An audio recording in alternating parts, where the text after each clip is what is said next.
తెలంగాణ ముఖ్యమంత్రి రేవంత్ రెడ్డి గారితో సినిమా ప్రముఖులు దగ్గర దగ్గర 40 మంది వెళ్ళి భేటీ అయితే అప్పటి వరకు ఉన్నటువంటి Sandhya theatre episode, Allu Arjun episode, benefit షోలు, టికెట్ ధరల పెంపు వీటన్నిటి మీద చర్చ జరిగి ఏవైనా కొన్నింటి మీదైనా కనుక అంగీకారం వస్తుందేమో అని చెప్పి అనుకున్నారు.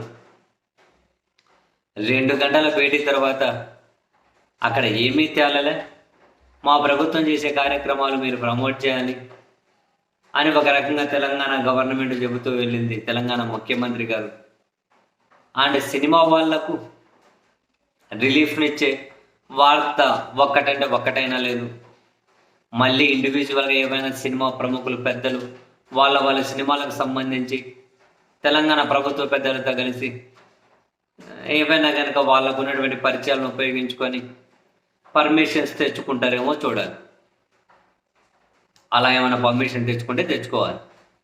అయితే ఈ క్రమంలో ఈవెన్ తెలంగాణలోని ప్రతిపక్ష పార్టీలైన బీఆర్ఎస్, బీజేపీ నుంచి అల్లు అర్జున్ ఎపిసోడ్ మీద ఈ ఎపిసోడ్ స్టార్ట్ అయిన దగ్గర నుండి ప్రభుత్వం మీద వాళ్ళు చేస్తున్న విమర్శలు ఏంటి అంటే రేవంత్ రెడ్డి గారు వాళ్ళను బ్లాక్మెయిల్ చేసి కంట్రోల్ చేస్తున్నారు అని, కలెక్షన్స్ కోసం వాళ్ళని కాళ్ళ దగ్గరికి తెప్పించుకునే ప్రయత్నం చేస్తూ ఉన్నారు అని, సినిమా ఇండస్ట్రీ దగ్గర నుంచి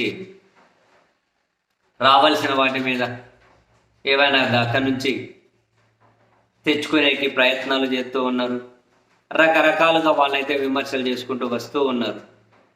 అయితే తాజాగా ఈ భేటీ మీద ఆంధ్రప్రదేశ్లో ప్రతిపక్ష పార్టీ వైసీపీ, ఆ పార్టీకి చెందినటువంటి మాజీ మంత్రి అంబటి రాంబాబు గారు ఒక ఇంట్రెస్టింగ్ ట్వీట్ చేశారు.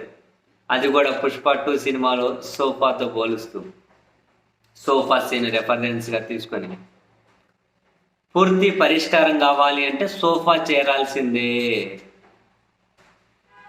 పరిష్కారం దొరకాలంటే సోఫా చేరాల్సిందే.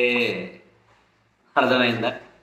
సినిమా వాళ్లకు మీకు ఏమైనా పరిష్కారం దొరకాలి అంటే సోఫా చేరాల్సిన వాళ్ళకి చేరాల్సిందే అన్నది ఆ ట్వీట్ ఉద్దేశం. పుష్ప 2 సినిమాలో హీరో పాత్రధారి కొందరికి సోఫా నిండా డబ్బులు పంపించి డబ్బులు పెట్టేసి సోఫాలు పంపిస్తూ ఉంటారు. ఆ సినిమాలో సీన్ ఒక హైలైట్. అది సోఫాలు డబ్బులు పెట్టి పంపిస్తూ ఉంటారు. 1 కోటి, 2 కోట్లు, 3 కోట్లు, 5 కోట్లు, 10 కోట్లు, 50 కోట్లు, ఈ విధంగా. సో ఇప్పుడు సినిమా వాళ్ళ సమస్య పరిష్కారానికి కూడా సోఫా చేరాల్సిన వాళ్ళకి చేరాలి అంటే ముఖ్యమంత్రి గారికి సోఫా చేరాల్సింది అని వైసీపీ అయితే ఎద్దేవా చేసుకుంటూ ట్వీట్ చేసింది. అంటే అంబటి రాంబాబు గారు ట్వీట్ చేశారు ఆ మేరకు.